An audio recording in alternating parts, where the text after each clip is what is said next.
Hello, everybody. Welcome. We are streaming. It is currently 2:33 p.m. Eastern Time, and we have a very exciting session right now with Christina Fernandez. We're going to have a breathing space here at the moment. I'm going to pass it on to Tamania. Hello, everyone. My name is Tamania Gashta. I am the National Executive Director of Community and Justice Initiatives. And we're so happy to have Christina, who is one of our chief reps for PAAL and an incredible one here. I'm going to read the land acknowledgement and a shortened version of our community agreements because we'll be doing a different space. But as we go into our next space, we'll read the rest of them. So thank you. I'm coming to you from the land of the Lenni Lenape, people whose historical territory includes places colonially known as Delaware, New Jersey, Pennsylvania, New York, Long Island, and the lower Hudson Valley. For more than 10,000 years, the Lenape people have been stewards of these lands, as well as the River of Human Beings, or the Delaware River. Over the past 250 years, many of the Lenape people were forcibly removed from their ancestral lands and dispersed throughout the country, though some families remained. These families continue the traditions of their ancestors to this day. The violence that removed the Lenape people from their homeland is a powerful part of the history of Pennsylvania, and we acknowledge that in this moment, we work and we live on those very lands. This is the story of our entire country. We encourage you to learn about the lands where you live and work, and the history of the people who lived there before colonization, many who still live there today, though they are often starved of the very resources they protected for so long, including access to housing, sustainable food practices, safety, clean water, and the land where they once lived with their families. Educate yourself on the history and learn about the art, language, cultural traditions, ongoing struggles, and joy of this community. And find active, sustainable ways to support as an accomplice. The Land Back Movement, water protectors, creating safety for Indigenous women, Two-Spirit, and LGBTQIA+ people, creating access to affordable food and water, voting rights, and hiring and uplifting Indigenous artists are a great place to start. This information was provided in part by www.lenape-nation.org. These community agreements were created by PAAL Executive Leadership, and as a united, shared leadership team, we acknowledge and support these agreements. We will enter this space with respect, curiosity, and grace. We will care for ourselves and community by protecting the intention and agreements of the space. We welcome all caregiving responsibilities and realities in the background and foreground of any meetups, phone calls, and exchanges, and embrace your life in our pursuit of productive and supportive spaces. PAAL is an LGBTQIA+ affirming space. All language that includes but is not limited to mother, parent, dad, caregiver, etc., applies to any individual who identifies with that term. And PAAL commits to anti-racist and anti-oppressive roots in our structures, practices, policies, principles, and producing. We will not make assumptions based on race, gender, disability, sexuality, age, religion, spirituality, skin color, nation of origin, or immigration status, military service, body size, or status as a caregiver. Thank you. Thank you so much, Tamania. Christina, take it away. Thanks, Tamania. Thanks, everyone. I'm thrilled to be here. Just even saying the word breath and tapping into the breath, I think allows us to connect with so much. I just feel, even as like we're saying, okay, we're in the breathing space, I can get quite emotional. So take care of yourselves and take even just here a moment to settle in. Feel free to step away from your computer, right? And find a nicer space for yourself if you're not already doing that. It's on the floor, in your chair, whatever you got to do to get comfortable and just to begin to check in. I would like to just kind of keep the energy going with listening to what Damania was saying. We hear the land acknowledgements often, and as words can do, they can get kind of slippery and maybe sometimes lose meaning, or, we have busy lives. This is why we're here. So just a moment to reflect on what that means for all of us in our spaces and our histories. I was somewhere else where that was, being discussed, and it's just, this is a time, there's a lot going on in the world. There's a lot probably going on in our personal lives, in our local communities. And, but I try to step into this might sound a little like wild, but to understand that like probably every person through time has felt this. Wow, this time, what a tumultuous, challenging, tough time. And that might be the case in the future. And yet I take comfort sometimes in that, because I believe that that is what taps us into our human spirit and connects us. And these shared experiences that we're all having at all times with each other, I think that's connecting us. The breath connects us, obviously, but also on the other side of everything that's going on. And I know everything that's being felt, and end of the year, and so much can come up at this time too. I encourage everyone, this is something I'm actively practicing as well, is to find the goodness. I'm just really desperately trying to actively practice peace and share that and share my heart. And I'm getting emotional. I'm going to take a breath myself. That's why I'm here too. I keep thinking this thing where I keep saying like, keep it local, in the sense of, I think if we can get caught up in these outside forces, the world can look very bleak. And find those places that I think gifts are being offered to us all the time. And a shared connection with folks is kind of always around the corner. And if it's not with people and you're lonely, isolated, it's in nature, it can be art, you can find it in many, many ways. So that's also part of today, is just kind of finding a way to slow things down. Even, in the summit, or in the things we want to do, we're excited to do, things can kind of really get rolling, and just to continue to show up as we are. And I think that's very in line with PAAL. So I came as I am, wet hair, however you showed up, thank you. Close your eyes if you're not already there. And give yourself a couple of opportunities to take deep, nice sighs. Not, don't force your breath or anything, but truly just a release. However you want to take that, give yourself the sigh. It's such a nice way to begin any breath practice. It's really at your breath as it is right now, before you even begin to do anything. Your breath is happening, whether you want it to or not. It's perfect as it is. It's revealing something to you. So taking that moment to just release it, keep it flowing. Like I already feel my belly kind of, making little sounds of relaxation. My body is tapping in. My voice is a little deeper, a little more grounded from the sigh.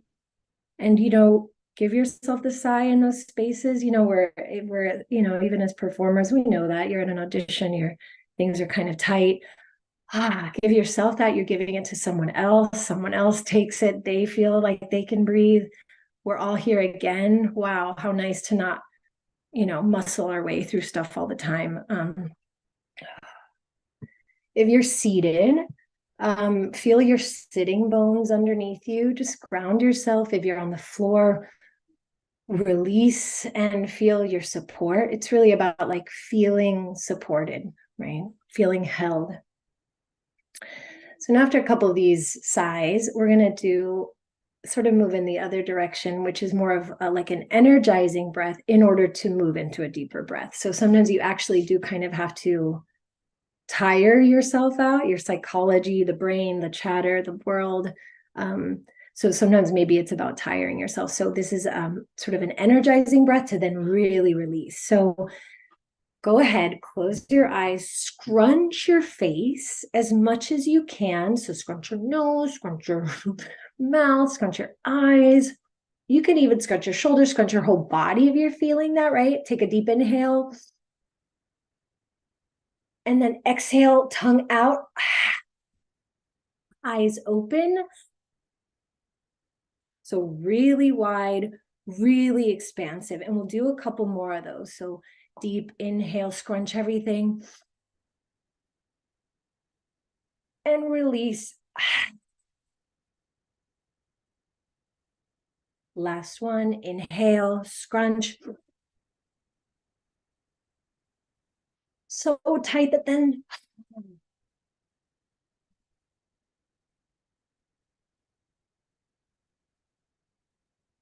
the release is so welcome and so free, and you don't have to even think about it, right? It's just, oof, let it go, let it go, let it go. And now really, I'm even going to literally quiet down and do something I feel like we really rarely do, which is take a moment of silence. Silence is super powerful. We could certainly use more space and silence, I think, in all of our lives. I think most of us, maybe not. But let's take a little 1 minute. I'll time it, and then I'll start to bring you out with a breath. So 1 minute starting now.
Try to keep this space you've created for yourself, whatever's coming up,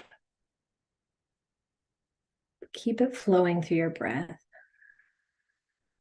Maybe that pause has allowed for a deepening of your breath, a literal deepening and softening. Maybe your face, some muscles have relaxed. Even the sound around you has taken a different form. If emotions come up, by all means, let them flow through you. Everything will shift eventually, will show you something, reveal.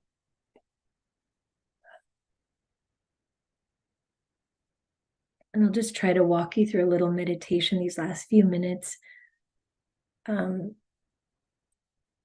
Today is my birthday.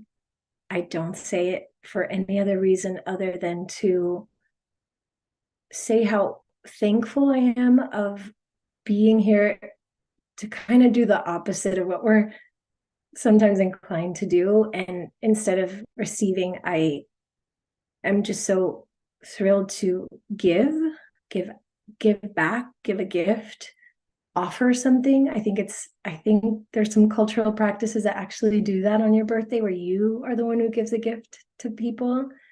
I kept thinking about this phrase I learned when I was in school. It's a old proverb called that says, "Do good and throw it in the sea." And it's sort of where I'm at right now, this releasing and giving with as little expectation as I can muster, and just trying to find joy and connection, tapping back into the parts of me that are the most pure and honest, And I think it's a nice time to reconnect. I think the end of the year is interesting. I always find this happens. I am totally part of it too.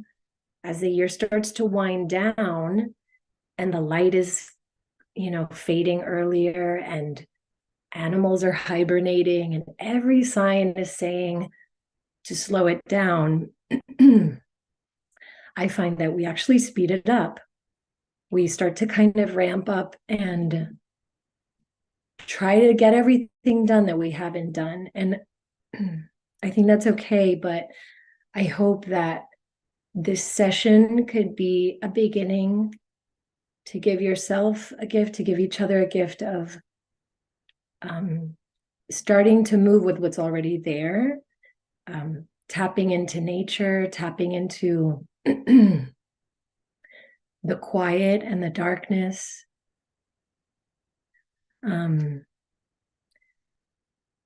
Going with the sounds of what and the flow of what really is happening.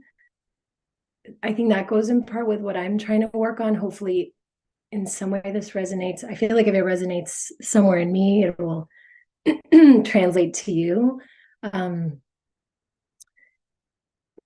If you're tapping in, we're here. We're in the real moment, in the moment, right? And that's all I feel like what we're always seeking.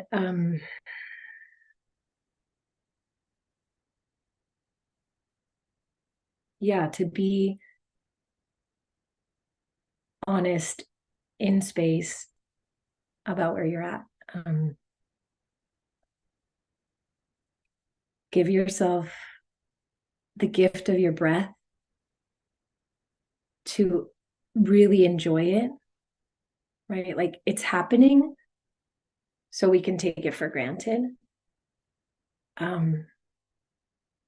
So, that fullness of, wow, like how lucky, one more breath, one more opportunity, one more chance of connection. I'm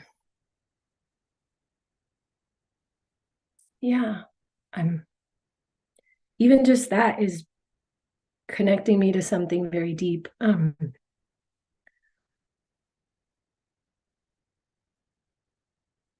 Just feel the rise and fall of your breath, and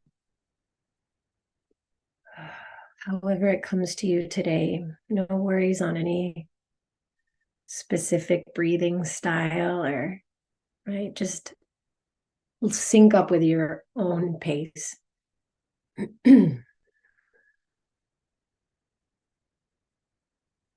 Maybe in your mind's eye, you can have a phrase or a word. I know a lot of times we do this out loud, but maybe just a word for yourself of how you're feeling right now, what you hope for yourself through these next few weeks that maybe you can anchor yourself with, tap into as we move into the season and of change and reflection.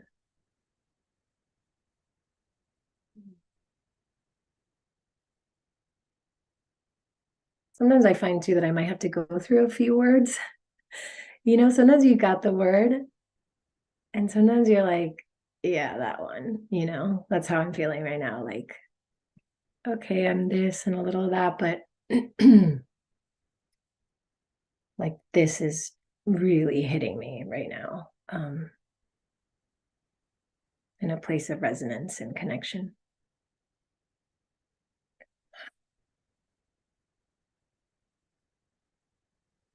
Also, while we're here, just to kind of move it a little bit into the body, I'm going to offer a stretch that feels good to me. Maybe it'll feel good to you. You can translate into your own body however you would like. And I also was going to say, if someone wants to raise a hand and offer a stretch, you can type it in. If that's too much, that's okay. You can do a stretch on your own in your own space, but just even that call of like, what does my body need right now? And I just got this like desire to Lift my arms towards the sky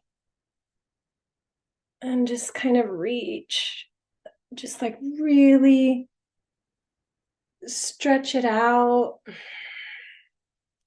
Find other ways to find your breath, right? Through movement, right? You never know. Sometimes it is about stillness. Sometimes it is about movement, right? And that's evolving for me into like a little neck roll. Just already it's like, wow, that's feeling good. So go there, you know, go towards the goodness, look for it. I believe it's there for all of us. Maybe that's like an innocent, wish for the world. I'm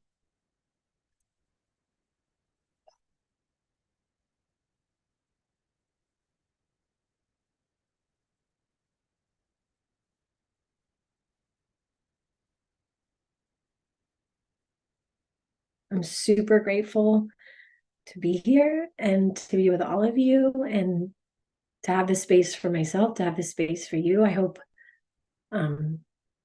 it was healing and needed, and you got something different and something that you wanted to kind of tap into today. So thank you so much. Oh, someone's got a little fire. Oh, it's Rachel. Thanks, Rachel.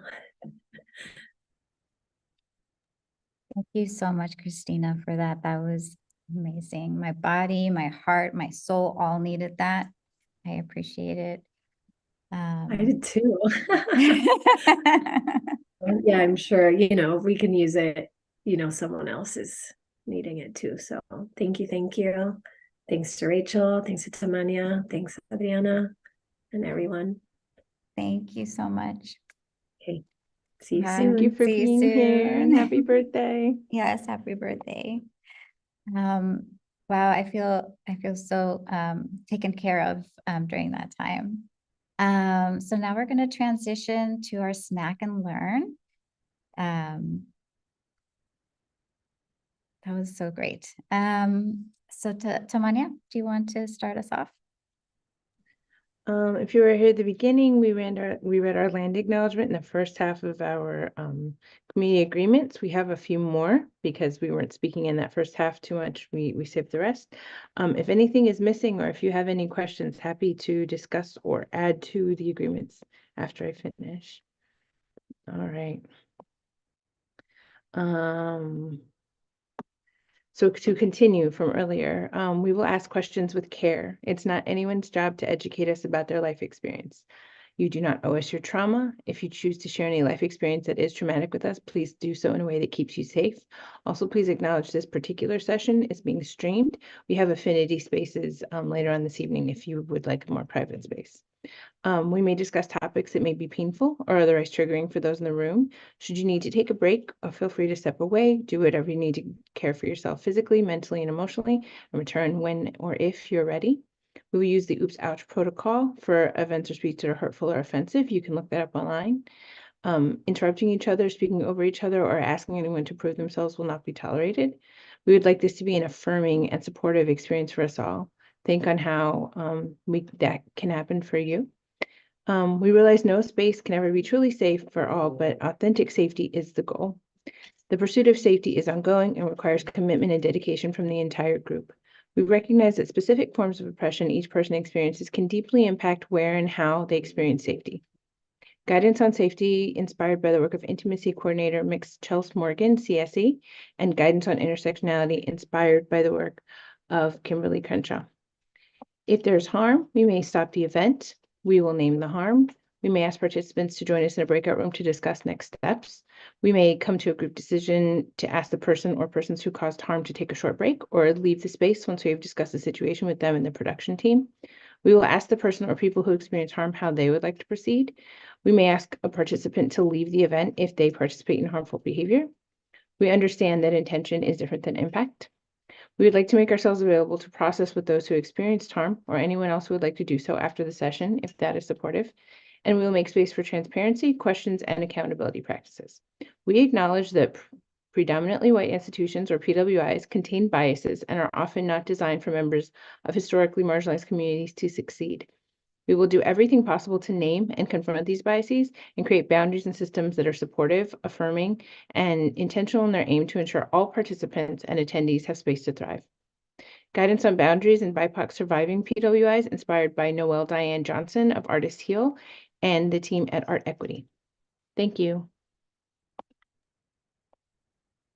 Thank you, Tamania, so much. I'm going to pass it now to Rachel.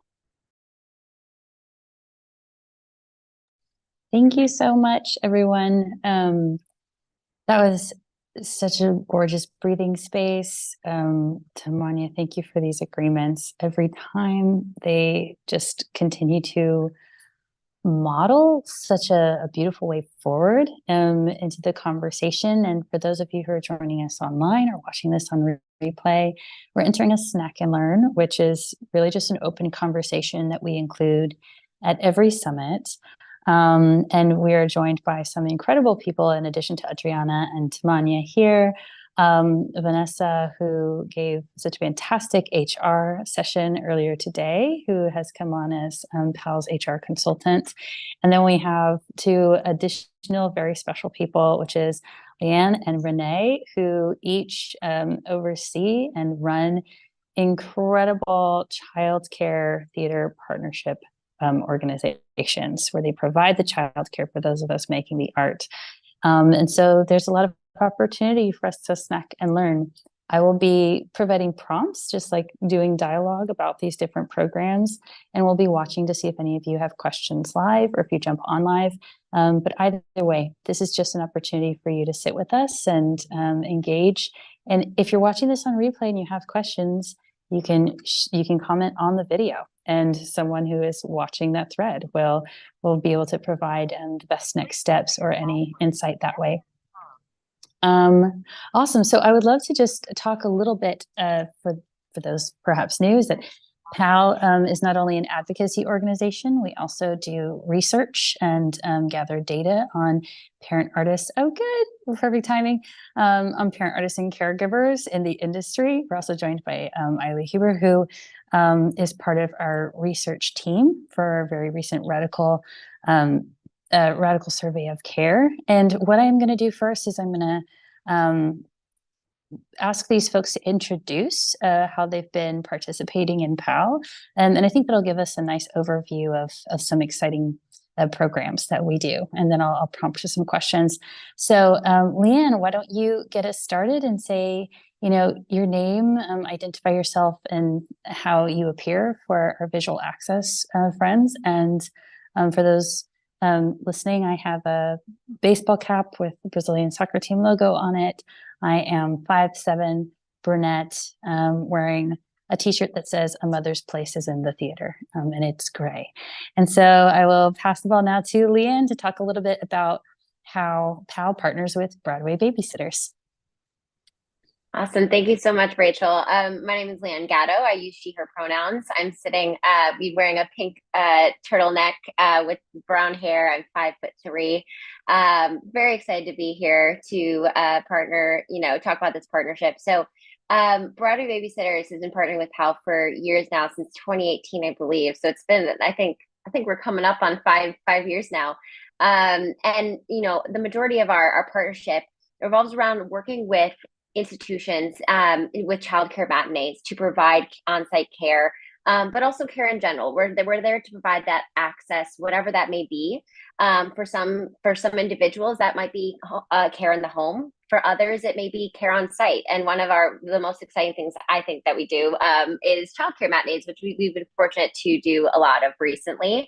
And childcare matinee is kind of a new term that we're hoping becomes very common and everyone knows what they are soon. But for those who may not have heard the term, childcare matinees are opportunities for institutions and theater companies and producers to provide accessible childcare on site or nearby their theater. So what that means is they may pick one, they may pick many shows where the there, especially a matinee, that's what we call a childcare matinee. Childcare is free to any patrons who attend that show.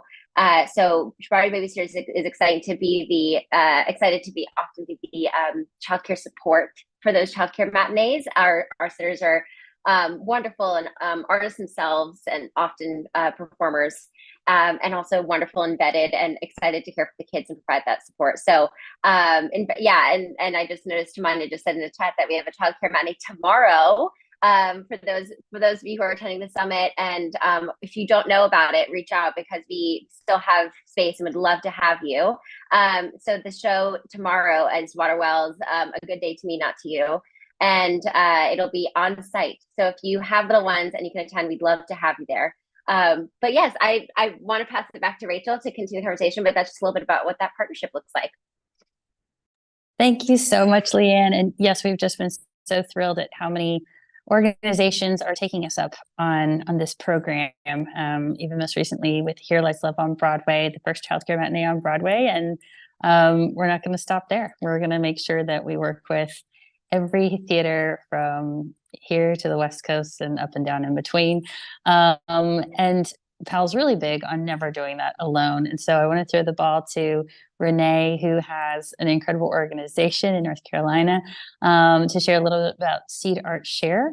So you've learned about Broadway Babysitters, now you're going to learn about Seed Art Share, and I really encourage folks to look these organizations up and support them. But Renee, I invite you to share a little bit about how we partner and the work that you've been doing.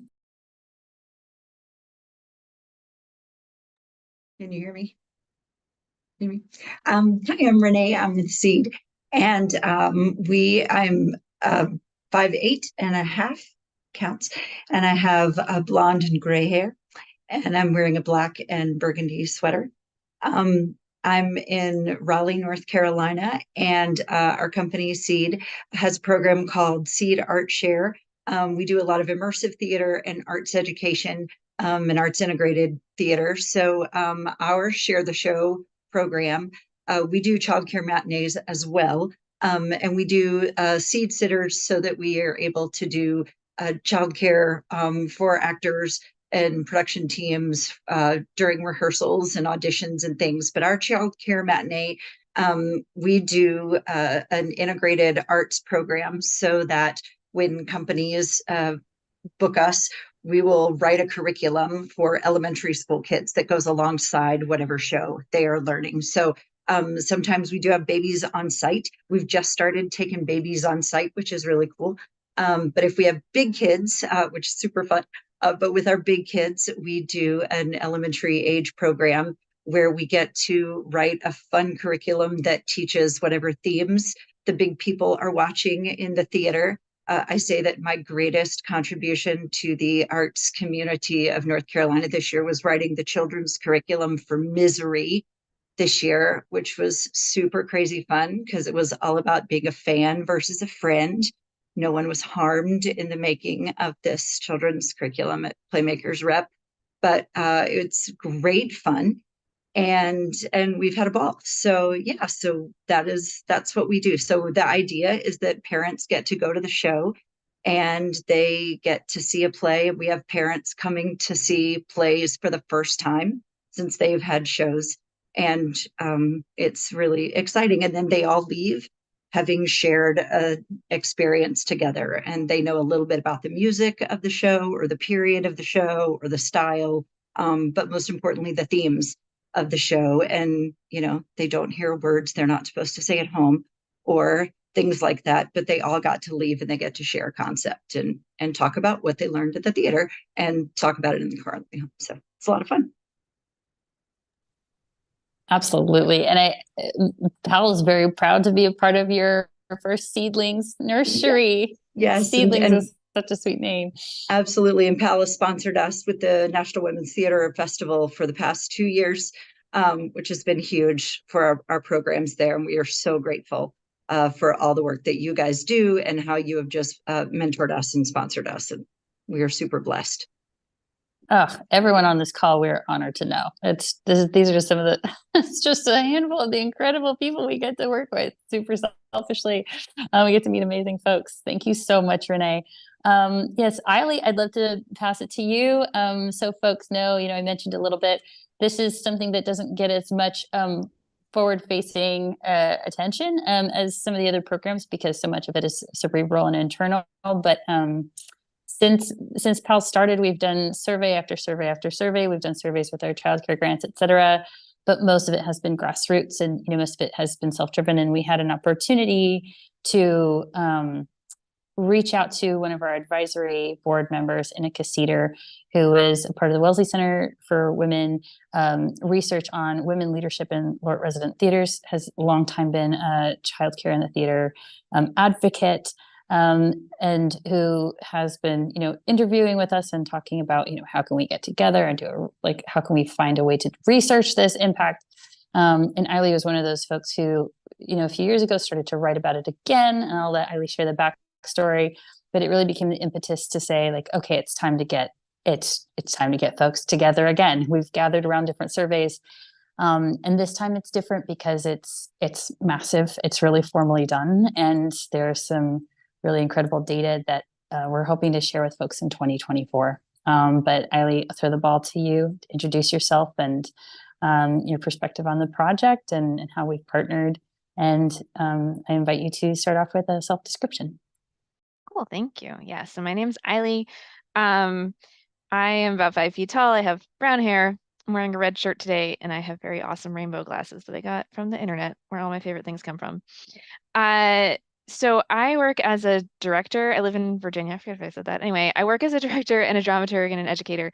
And a few years back, I got really mad because people started telling me that I had closed the doors to the highest levels of my profession to myself by having children. And these were not just random people. These were managing directors of theaters that one might want to work for. So, I wrote a really cranky blog post about it. And around the same time, Rachel was already kind of talking with Inika about is there a director career path for moms? And then, so we started discussing what that would look like to do a survey on that. And it ended up being what is the impact of caregiving on all theater related career paths? So I started just being director moms. And now we're okay, what about non-binary parents who are lighting designers? So we wrote this huge survey. It took us a long time. We had it reviewed by people who represented different groups that weren't represented on our kind of core team. So we got a lot of different perspectives, edited a lot of the questions, learned a lot about what we were missing, and put it out there last spring. And we got a really good response. I was so excited about that. And so now we're looking at things. I think there are some things when we were looking at the initial data, I was none of this is a surprise. This was all what I knew was going to be in this thing. But now we actually have this quantitative way to talk about what all of us kind of know anyway. And once, having that data allows us to think about how do we measure this? How do we measure change? We can start to talk more clearly with people who are interested in stuff like money and numbers about how we can solve some of these problems. So yeah, that's what we've been doing. And the other cool thing is that there was a lot of space for open answer in the survey. So one piece of what I'm doing right now is going through that and trying to pull some kind of qualitative stories that we can use to kind of put human faces to these very frustrating numbers. 100%. There's a lot of active chat happening in support of all of you who have shared already. Totally agree with that we've been able to see the numbers back up what so many of us know. Just for folks listening, if this is your lived experience in terms of caregiving, you're going to read some of this and be yeah, no surprise. But we're really hoping to shock into formation folks who have not yet taken these initiatives seriously, just to be completely honest. And I'm okay if they hear me say that. So just get ready. And I think that, the two projects that we were just talking about, the childcare matinees, are really engagements with the theater. But when we talk about, and the survey is still open because we're hoping to continue to do multiple rounds. Thank you so much, Eiley.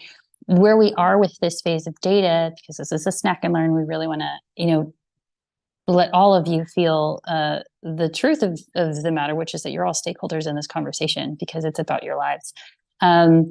Is that we are going to be fundraising, and any donations will be going into packaging this data and putting it together. And just to kind of give a glimpse of it, there are around, I believe the number is around 600 surveys that we can count into the data. And that's just round one. And so in terms of, we get asked all the time, how can I support PAAL? You can buy one of these t-shirts. That's a way to do it. But supporting PAAL by donating also means that we get to work with some of our incredibly skilled data scientists. And I also want to shout out Rachel Potter-Nunn, who came on to support with some incredible thesis work that they were doing, and ended up really being a wonderful driver of this project and support. And so they have been invaluable as well. So just a huge shout out there. But in terms of where we're going next, we're also working with Amanda to put the data into digestible form, into something that we can really take up to every single level of the conversation. So it's been done, it's been made.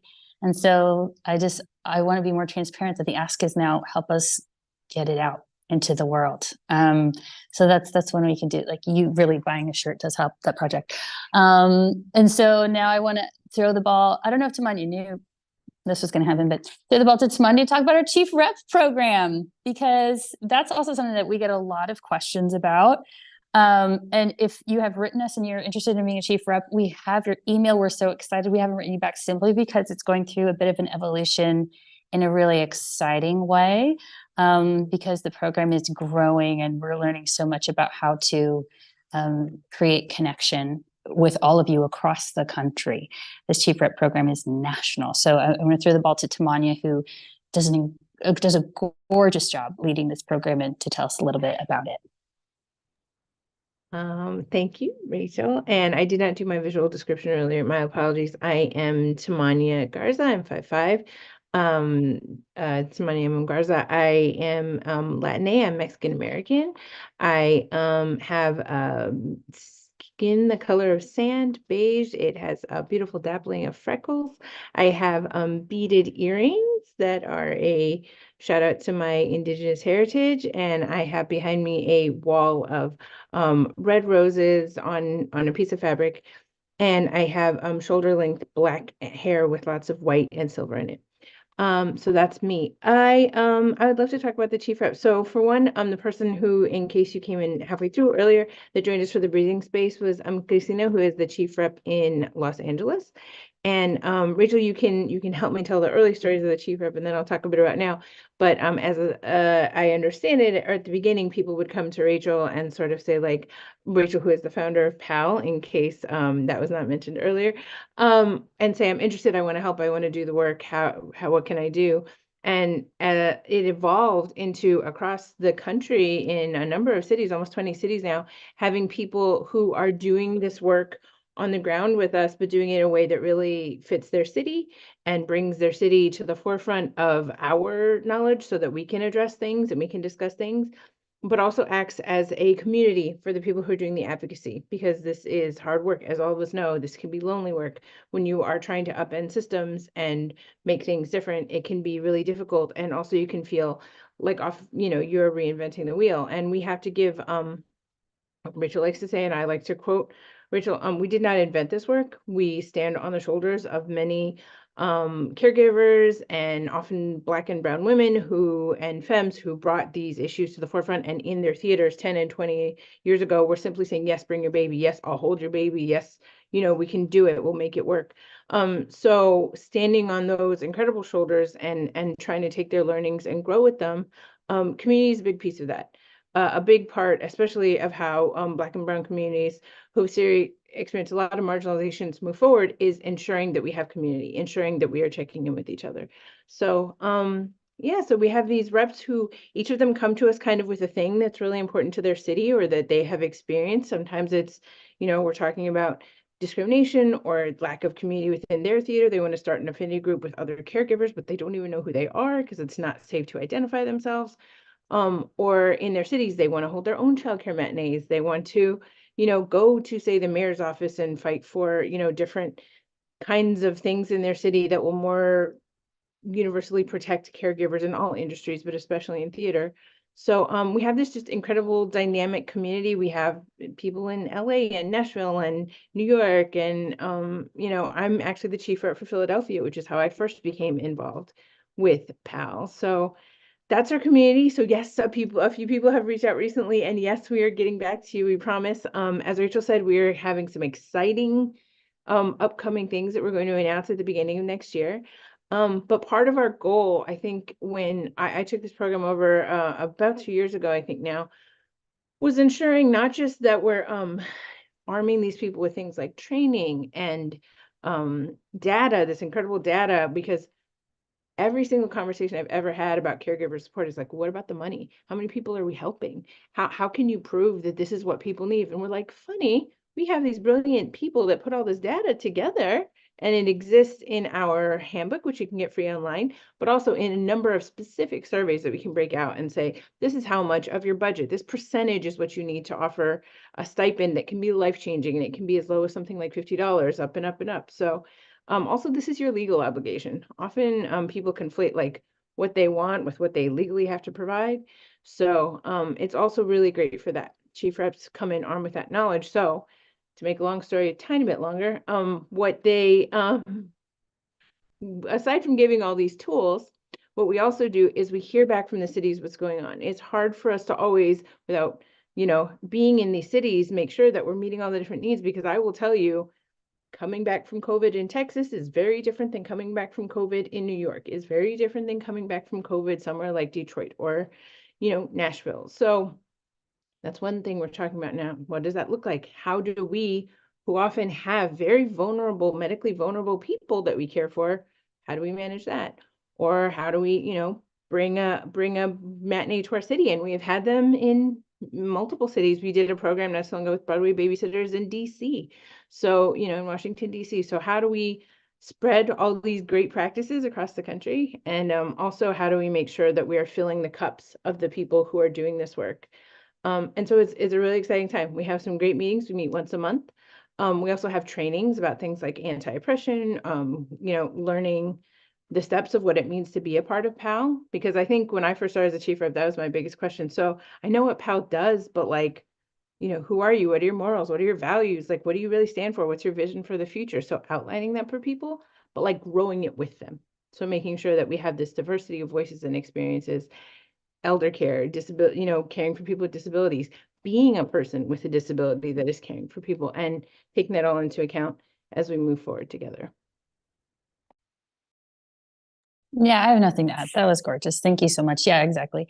That's the program. And yeah, where we're going is really, really exciting. So if that's something you're interested, also reach out to us, but please do so with grace, as we will offer to you, as well as we have very happily seen a huge influx of interest in this program. But that also encourages us, because we feel that folks are really waking up to the power of connecting to community before making change. And if, the theme of this year's summit is healing, if I can encourage anyone who's listening to this and feeling like something needs to be done, but you're also feeling isolated, you will definitely find more sustainability and more healing if you go for the connection first. Grab for that cup first. And if you want to join into a PAAL group or a PAAL conversation, please know that we're here to fill it before we ever ask you to go out and do the work. And in fact, I would posit to say it's just a theory from the years that we've seen happen, but you reach out for community first, you engage with community first, the change will come to you. It will ask to be a part of this thing that you're building. So prioritize your own healing. That's the whole point of this year's expression outward. So thank you so much, Tamanya. Vanessa, I would also love for you to share a bit. You're the newest partner on this call, but someone we've been waiting for a very long time. So I'm happy to help fill in some pieces because the program is so new, but I would love for you to share in terms of how we're partnering together and the meetings and the one-on-ones that we've got coming up in the new year. Thank you so much, Rachel. Yeah, so I'm Vanessa Matibag. I'm a Filipina. I have the color of my skin is very much like Tamanya, so share the same skin color. I have very, very short hair, and I'm wearing my purple rimmed glasses today, which is my favorite. So thank you. So yes, hi. So I met Rachel through a colleague of ours. She reached out to me and said, she gave me a brief background of what PAAL is and their vision of having someone, an HR expert. I wouldn't really call me an expert, but I have been doing this work for over 15 years. And just to have someone on board to support and bring that human resources background or point of view or support or whatever you call it in terms of, to continue the mission of PAAL. I know that, be part of that would be, what kind of programs we can, from an HR perspective, what kind of training can be brought in. And then there will be some of the compliance pieces as well. As you know, in most places, as I mentioned earlier during my presentation, there are caregiving regulations statewide, federal-wide that the state has to comply with, and that organizations that have to comply with. So just bringing that and being a thought partner to PAAL. And so I'm very, very excited to be here. Rachel and I and Tamanya have been having our open office hours every Friday at 2:00, and hopefully, as they mentioned, that will be open to other members, a wider member of PAAL. So we've been just digging, brainstorming each other's brain. I'm learning more about, and truth be told, I had no idea of what the performing industry is like. I go to Broadway. I love musicals, but the background to it and how what works behind that, I had no idea in terms of the organization, what the leadership, what the management is. And so this is really a knowledge. It's an eye-opening, and it's also part of my learning curve. And so really it's also very challenging thinking as a human resources professional, and what does that mean within that industry. So yes, I'm happy to be here partnering with you and supporting you as best as I can. It's absolutely amazing. And we've just loved our meetings with Vanessa over the past few months. We've started off internal, but as she mentioned, in 2024, we're going to be bringing back our open HR office hours, where Vanessa will be able to meet with you listening. If you are, we've just announced it. It's like super new. We had it back in the day. We only ever want to offer this if we have someone truly qualified. So if you have employment questions, family leave questions, like what do I do about the law? What is compliance? How do I approach my manager? We always want there to be someone you can go to who is not going to be tempted to protect your organization, but they're going to be committed to serving you as you're asking these questions and giving you the tools and giving you the insider baseball to what the compliance is and like what you deserve and how you can navigate that conversation. And it's been pretty intentional to have Vanessa, who is from outside of our industry. And the reason is because part of what we're always asking ourselves in PAAL and asking of our partners is, how can we deconstruct what's always been done and take it apart and look at its guts before we rebuild it again? And what we've learned from someone who was not trained in HR in our industry has been invaluable. And so we actually see that as a huge asset to folks, because what Vanessa will never say is, well, that's how the theater has always done it. But what Vanessa will say is this is the law. And honestly, like from the deepest place in my soul, that's what we need, and that's what we are collectively excited to bring to folks and to all of you. So thank you so much, Vanessa, for your time and definitely expertise. Decade and a half is amazing.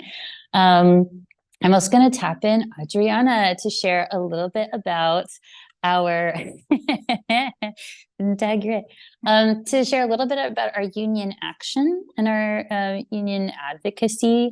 This is a piece, that we have up on the site. If you go to paaltheater.com/reproductive-reckoning, we have gathered stories and lived experiences of discrimination in order to create a collection of discrimination prevention pieces. And Adriana is the host of, is the author of a motion that went through equity a couple of years ago that, as a Central Regional Board member and co-chair of the Caregiver Working Group, I'm very passionate about making sure gets put into action. But I would love for Adriana to share about it, because the more people who know about this work that's being done inside our unions, the more people who are a part of our unions, but maybe not necessarily a part of those insider conversations, can be a part of supporting it. So I'd like to invite Adriana to talk a little bit about that beautiful motion that passed with something over 95% approval. There you go. Thank you, Rachel. Yes, so the act that was passed during our first convention ever for Actors Equity Union was called the Work-Life Balance Support Act, Education and Training and Protecting Members from Pregnancy and Sex Gender Discrimination. I became a delegate during the pandemic. It was a group of POC performers and stage managers that really connected together during that time, and felt that it was the moment, right, to start changing things internally from within. I had never been a delegate before. I had never had any experience in passing anything forward. So I learned a lot about governance, and it was amazing to see the support that we got for this. The Work-Life Balance Support Act was passed, like Rachel said, and it strongly recommended to council that education and training be implemented to be part of like the onboarding process for staff, new hires, for everyone involved. In my experience as a member, I was hoping that if any member called the union and had any questions, that someone would be able to help and support them in their questions and in their time of need. And I had an experience in the past that wasn't the case, and so that was my fuel for wanting to pass this. There, like Rachel said, go to our website. You can learn a little bit more about it. There has been so much movement, so much action for it since this passed. I have seen it this year as part of being, I'm also co-artistic director of the Soul Project, and we produced 2 shows this year. We produced Bees and Honey and Sancocho, which it was the first time that actually 3 Afro-Latina playwrights were produced off-Broadway at the same time. And TAR was the other theater that produced a play with Vámonos. But I saw it in those spaces. I saw the notices, I saw like the calls, I saw the meetings that were happening, and I was so excited to see that forward momentum about it. And so we are going to look toward 2024 to have more conversations about it, to make sure that our unions are continuing to move forward. And so stay tuned for more information about that. Thank you so much, Adriana. We're in the same room. That's why I had to take my headphones out. Don't let the gorgeous backgrounds deceive you. That's not what time it is. So again, these are just a handful of the incredible people that you are supporting when you support PAAL. I feel like what we hear over and over when folks engage with PAAL is like, whoa, PAAL is massive. And it truly is, but in large part, it's because we really, it's part of our slow growth, and which I welcome, but is because we grow in the direction of, like our keynote said, shared leadership, shared projects, collaborations. We don't always get it perfectly right, but what we always do work toward is engagement that is collaborative in this movement, and advocacy that is, we say we're an open arms organization. Like if you have, invested in the work, we partner with folks with aligned values, so anti-racist organizations to create access. If you're invested in this work, it's really about us expanding together. And as you can see, just from the folks joining on this call, the brains are at work, the minds are at work, the hearts are at work. And I just want to say thank you to Adriana, Tamania, Vanessa, Eileen, Renee, Leanne, everyone in all of your organizations, everyone on all of our projects, and everyone on the projects that we don't get to have on this call today. This is maybe 40% of our partners and folks engaging y'all. We have about 15 chief reps around the country who are working tirelessly, and some of them may be looking for you to connect with them and say, hey, I'm in your city. I don't want to be a chief rep, but how can I help my chief rep? These are all wonderful questions to ask as well. And if you have questions about any of these programs talked about or additional ones, just let us know. So I would love to throw the ball back into the space to see if anyone on the call listening with us on the Zoom room has questions, or anyone on social. And I'm going to give Adriana and Tamania a second to gather any of that. And if you're on the call with us, or if you're listening live right now, feel free to type any question you have on these programs or other programs in the chat, and we're happy to take them and chat with you.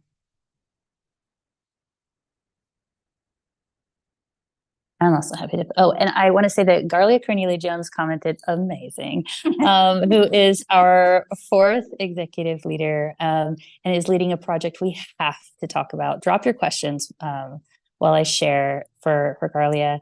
But the Black Motherhood and Parenting New Play Festival is an incredible festival in its 3rd year that is national, in a partnership between PAAL and Blackboard Plays, which is an organization that creates a lab for Black playwrights in the US that was started by Garlia Cornelia-Jones 15 years ago before she became a mother. She became a mother while running this organization that has ushered in the Schoolgirls play at the Public, Ain't No More, and so many other incredible works. They gave first readings to really a hub where works can grow. And this is just what I'm able to pull from memory. So please go to Blackboard Plays, Google it, and Google Garlia Cornelia-Jones, and find these incredible works. Garlia has also written for the Huffington Post on motherhood and this work. And if you go to bmpfestival.com, you'll be able to see the festival's page, and there are t-shirts again to support the festival, and we're also in workshops right now for the next 4 plays, and y'all, they are so good. It's incredible works focusing on caregiving and family life from Black playwrights who are writing stories that are moving us just by hearing them read on Zoom. So definitely sign up to that newsletter so that you can be there when these plays are rehearsed and go live for folks to enjoy. Yes, thank you. Garlia dropped it in the comment. I mean, jump onto LinkedIn. That's where Garlia is. You can ask her your questions directly if you want to. But you'll also get a chance to meet her if you come visit us this weekend. Cool. Leanne, do you want to tell us a little bit more about the childcare matinee tomorrow? If anyone is in New York and wants free childcare and free tickets to the show, the tickets are not always free. The childcare always is, but tomorrow the tickets are free and the childcare is free. You have to register with us first. So Leanne, do you want to talk a little bit more about that? Yes, absolutely. And I'll once I finish, I'll make sure to drop that into the chat if anyone wants to share that around, that link to sign up. So tomorrow we're really excited. I talked a little bit about it earlier, but we're seeing Waterwell's show, PAAL seeing Waterwell's show, A Good Day to Me, Not to You.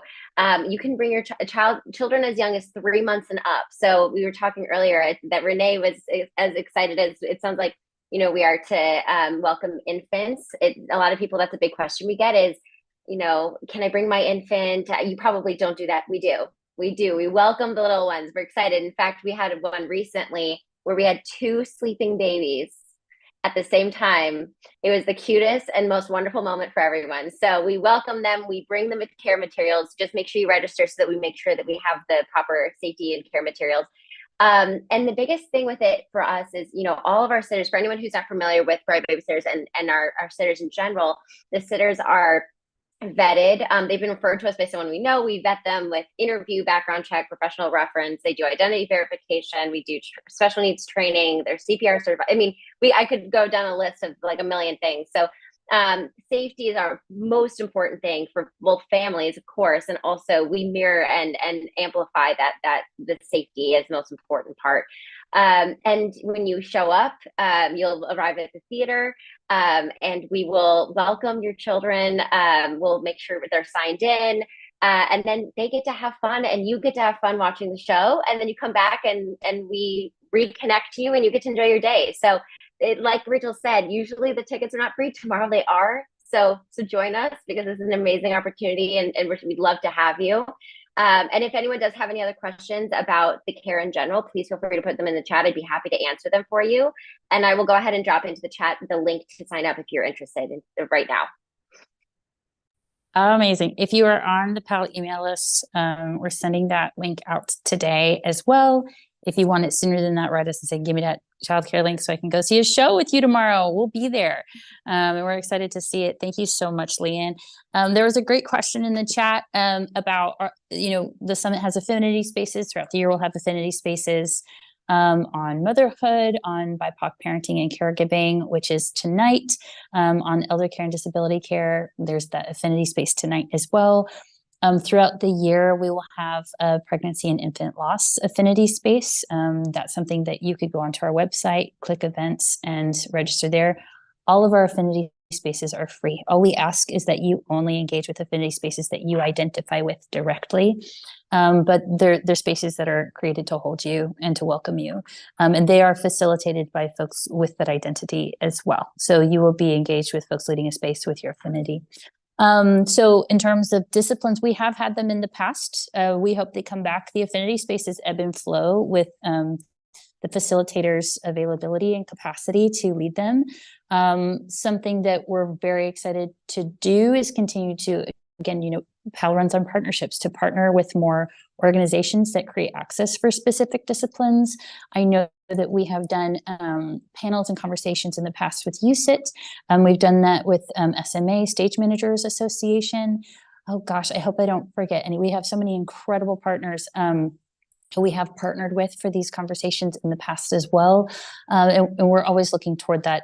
You'll also find some of these conversations at conferences. We've been at SCTC multiple years in a row. We've been at TCG some years. The Shakespeare Theater Alliance Conference. Shakespeare Theater Association. Thank you. Thank you. I was like, we connected there, we met there. National Women's Theater Festival. Thank you, Tamanya. My friends are helping me. Thank you, New Jersey Theater Alliance. Yes. So there are diverse affinity spaces happening all the time with PAAL. I would really recommend getting on our email list. And also we will be posting as many as possible under the events tab on our webpage, as mentioned. But however, if you are someone interested in facilitating a space with PAAL, we do have a conversation with folks first. As we said, we want to make sure that we all have shared community agreements, shared understanding of what facilitation means. But as an open arms organization, we're also very available to hear what space you're hoping to hold and invite folks to and commune with. So definitely let us know if there's a specific discipline that you would like to engage with, and we can help shape that conversation. Yes, we only have a few minutes left. I also want to open up any questions from the folks who have shared, all of you on the call, or anything else that you want to mention. Renee, if there's something coming up that you want to mention and give a shout out to, Eiley, if you want to mention anything that maybe I didn't get a chance to get to about the research. Open space now for these last few minutes.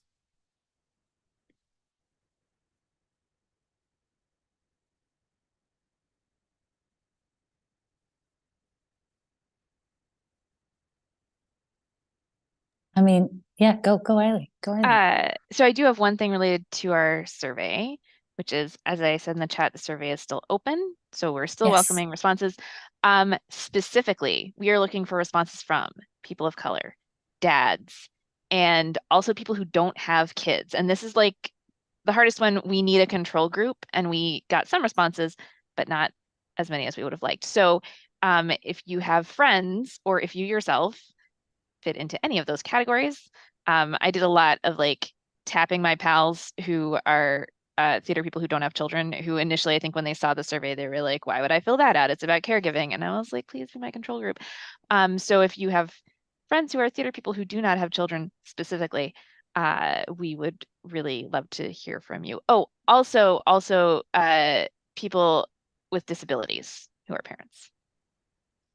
And to unpack our goals around this a little bit, the survey intentionally includes folks without caregiving responsibilities because it acknowledges, along with all of us, that there are a plethora of obstacles on the paths in this industry, whether you have caregiving responsibilities or not.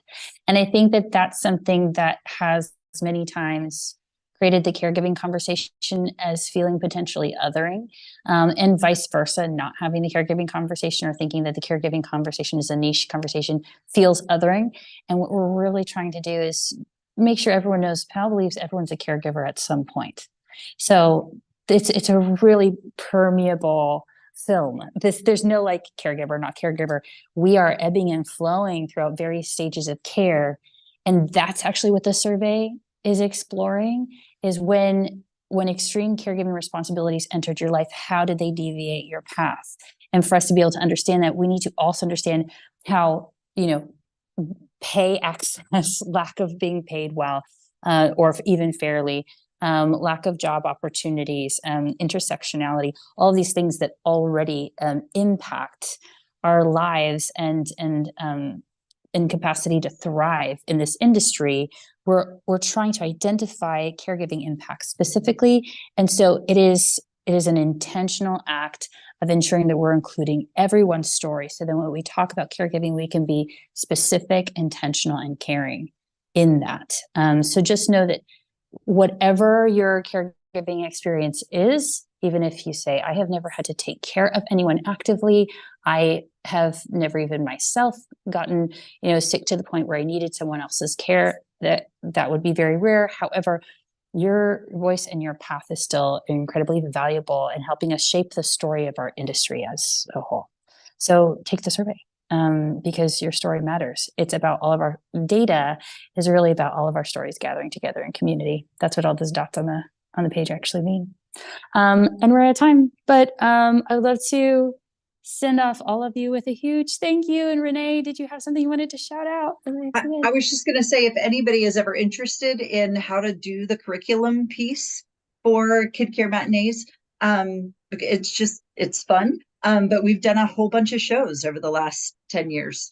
So if anybody's ever interested in how that works, you can hit me up at Seed on the contact us, and I'll be more than happy to sit and talk with you or hook you up with me or some of our other curriculum writers and connect and talk to you about starting a program wherever you guys are.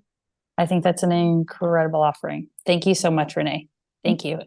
We'll be dropping these links as well on the thread. And join us tomorrow for Childcare Matinee, Sunday for lunch. We're covering all of this, so just come hang out with us. And I want to thank Tamanya, Adriana, Leanne, Renee, Eiley, and Vanessa and myself for gathering today and just being a small part of this great big project called PAAL. And thank you all for listening. I hope you have an amazing